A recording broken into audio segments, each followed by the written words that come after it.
नमस्कार दोस्तों, आज की वीडियो में हम देखेंगे क्लास 10th संस्कृत का बहुत ही महत्वपूर्ण ऑब्जेक्टिव क्वेश्चन जो आपके परीक्षा 2025 के लिए बहुत ही ज्यादा इंपॉर्टेंट है। तो चलिए शुरुआत करते हैं।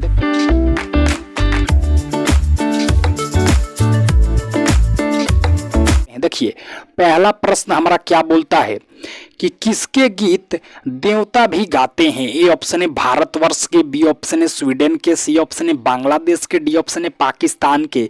तो जल्दी से बताइए किसके गीत देवता भी गाते हैं। तो भारतवर्ष के गीत देवता भी गाते हैं, तो हमारा ये ऑप्शन बिल्कुल ही सही हो जाएगा। ये क्वेश्चन आपके बोर्ड एग्जाम 2022 में आया था। तो आइए देखते हैं अगले प्रश्न को। अगला प्रश्न क्या बोलता है, सबसे बड़ा खजाना क्या है। ए ऑप्शन है धन, बी ऑप्शन है विद्या, सी ऑप्शन है स्वर्ण, डी ऑप्शन है सत्य। तो जल्दी से बताइए जो सबसे बड़ा खजाना होता है वो क्या होता है। तो वो होता है विद्या। तो हमारा बी ऑप्शन बिल्कुल ही सही हो जाएगा। आइए देखते हैं अगले प्रश्न को। अगला प्रश्न क्या बोलता है, ये भी क्वेश्चन आपके बोर्ड एग्जाम 2022 में आ चुका है कि स्वामी दयानंद का जन्म किस ग्राम में हुआ था। ए ऑप्शन है टंकारा ग्राम में, बी ऑप्शन है अंकारा ग्राम में, सी ऑप्शन है पाटलिपुत्र में और डी ऑप्शन है वाराणसी में। तो जल्दी से बताइए मेरे दोस्त कि स्वामी दयानंद का जन्म किस ग्राम में हुआ था। तो स्वामी दयानंद का जन्म आपको याद रख लेना है, टंकारा नामक गांव में हुआ था। तो हमारा ये ऑप्शन बिल्कुल ही सही हो जाएगा। आइए देखते हैं अगले प्रश्न को। अगला प्रश्न क्या बोलता है, भारत में जन्म लेने वाला किसकी सेवा करता है। तो आपको याद रख लेना है, भारत में जन्म लेने वाला श्री हरि की सेवा करता है। तो हमारा जो डी ऑप्शन होगा वो बिल्कुल ही सही हो जाएगा। आइए देखते हैं अगले प्रश्न को। अगला प्रश्न क्या बोलता है, नदियां नाम और रूप छोड़कर किसमें मिलती हैं। ये भी क्वेश्चन बहुत ही इंपॉर्टेंट है और हाँ, हम इंपॉर्टेंट क्वेश्चन ही लाते हैं आपके लिए। तो हमारे चैनल को अभी तक आपने सब्सक्राइब नहीं किया है तो सब्सक्राइब कर दीजिए। देखिए, नदियां नाम और रूप छोड़कर समुद्र में मिल जाती है। तो हमारा ये ऑप्शन बिल्कुल ही सही हो जाएगा। ये याद कर लेना है, बहुत ही इंपॉर्टेंट था। देखिए, 6वां प्रश्न आ गया, भारत के उत्तर में कौन सी प्रहरी की तरफ विराजमान है। तो भारत के उत्तर में जो हिमालय है ना, ये भाई प्रहरी की तरफ विराजमान है। तो हमारा जो बी ऑप्शन होगा वो बिल्कुल ही सही हो जाएगा। आइए देखते हैं अगले प्रश्न को। अगला प्रश्न क्या बोलता है, यह संपूर्ण संसार किसके द्वारा अनुशासित है।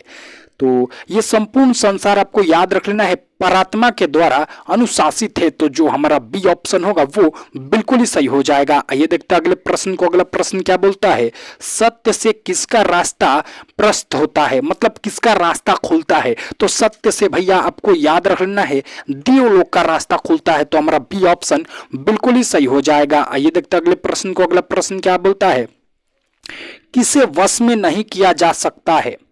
जल्दी बताइए किसे वश में नहीं किया जा सकता है। ए ऑप्शन है आत्मा को, बी ऑप्शन है प्रात्मा को, सी ऑप्शन है बल को, डी ऑप्शन है विद्या को। तो जल्दी से बताइए मेरे दोस्त किसे वश में नहीं किया जा सकता है। तो आत्मा को वश में नहीं किया जा सकता है। तो हमारा ये ऑप्शन बिल्कुल ही सही हो जाएगा। आइए देखते हैं अगले प्रश्न को। अगला प्रश्न क्या बोलता है, किस काल में समाज दूषित हो गया था। ए ऑप्शन है मध्यकाल, बी ऑप्शन है प्राचीन काल, सी ऑप्शन है मुगल काल, डी ऑप्शन है गुप्त काल। तो भैया मध्यकाल में ना समाज दूषित हो गया था। तो हमारा ये ऑप्शन बिल्कुल ही सही हो जाएगा। ये बहुत ही इंपॉर्टेंट क्वेश्चन था। देखिए, ये भी बहुत इंपॉर्टेंट क्वेश्चन है, कई बार आपके बोर्ड एग्जाम में आ चुका है कि मैत्रेय किसकी पत्नी थी। तो ये पत्नी थी यज्ञवल्क्य की। तो हमारा जो बी ऑप्शन होगा वो बिल्कुल ही सही हो जाएगा। आपको टिक मार के आ जाना है। आइए देखते हैं अगले प्रश्न को। अगला प्रश्न क्या बोलता है, उपनिषद किसका अंतिम भाग है। ए ऑप्शन है साहित्य का, बी ऑप्शन है संस्कृत का और सी ऑप्शन है वैदिक साहित्य का, डी ऑप्शन है गीता का। तो जल्दी से बताइए उपनिषद किसका अंतिम भाग है।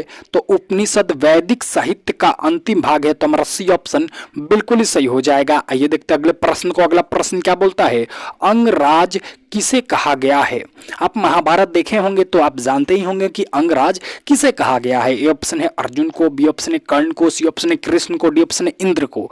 तो जल्दी से बताइए अंगराज किसे कहा गया है। तो अंगराज कर्ण को कहा गया है। तो हमारा बी ऑप्शन बिल्कुल ही सही हो जाएगा। आइए देखते हैं अगले प्रश्न को। अगला प्रश्न क्या बोलता है, आर्य समाज की स्थापना किस ईस्वी में हुआ। जल्दी से बताइए कि आर्य समाज की स्थापना किस ईस्वी में हुआ। तो आपको याद रख लेना है, आर्य समाज की स्थापना 1875 में हुआ। तो हमारा ये ऑप्शन बिल्कुल ही सही हो जाएगा। आइए देखते हैं अगले प्रश्न को। अगला प्रश्न क्या बोलता है, परपीड़न कि किस लिए होता है? ए ऑप्शन है पुण्य के लिए, बी ऑप्शन है पाप के लिए, सी ऑप्शन है नाश के लिए, डी ऑप्शन है धर्म के लिए। तो जल्दी बताइए परपीड़न किसके लिए होता है? तो परपीड़न पाप के लिए होता है। तो हमारा बी ऑप्शन बिल्कुल ही सही हो जाएगा। आइए देखते हैं अगले प्रश्न को। अगला प्रश्न क्या बोलता है? स्त्रियों में अशिक्षा किस समाज में थी? ए ऑप्शन है बंगाली समाज में, बी ऑप्शन है गुजराती समाज में, और सी ऑप्शन है दलित समाज में, डी ऑप्शन है भारतीय समाज में। तो स्त्रियों में अशिक्षा भैया पूरे भारतीय समाज में था। तो हमारा जो डी ऑप्शन होगा वो बिल्कुल ही सही हो जाएगा। आइए देखते हैं अगले प्रश्न को। अगला प्रश्न क्या बोलता है? ये भी बहुत ही इंपॉर्टेंट है। देश में अशांति के प्रेरक कौन है? ए ऑप्शन है विद्वान, बी ऑप्शन है राजनेता, सी ऑप्शन है छात्र, डी ऑप्शन है गुरु। तो भैया जो देश में अशांति के प्रेरक है ना वो है राजनेता। तो हमारा बी ऑप्शन बिल्कुल ही सही हो जाएगा। आइए देखते हैं अगले प्रश्न को। अगला प्रश्न क्या बोलता है? विद्वान शोक रहित होकर किसको देखते हैं? ए ऑप्शन है आत्मा को, बी ऑप्शन है विद्या को, सी ऑप्शन है प्रात्मा को, और डी ऑप्शन है मानव को। तो जल्दी बताइए जो विद्वान होते हैं वो शोक रहित होकर किसे देखते हैं? तो वो देखते हैं प्रात्मा को। तो जो हमारा सी ऑप्शन होगा वो बिल्कुल ही सही हो जाएगा। आइए देखते हैं अगले प्रश्न को। अगला प्रश्न क्या बोलता है? भारत भूमि का गान कौन करते हैं? ए ऑप्शन है दानवगण, बी ऑप्शन है मूर्ख लोग, सी ऑप्शन है नेता लोग, और डी ऑप्शन है देवतागण। तो जल्दी से बताइए भारत भूमि का गान कौन करते हैं? तो भारत भूमि का गान देवतागण करते हैं। तो हमारा बी ऑप्शन बिल्कुल ही सही हो जाएगा। आइए देखते हैं अगले प्रश्न को। अगला प्रश्न क्या बोलता है?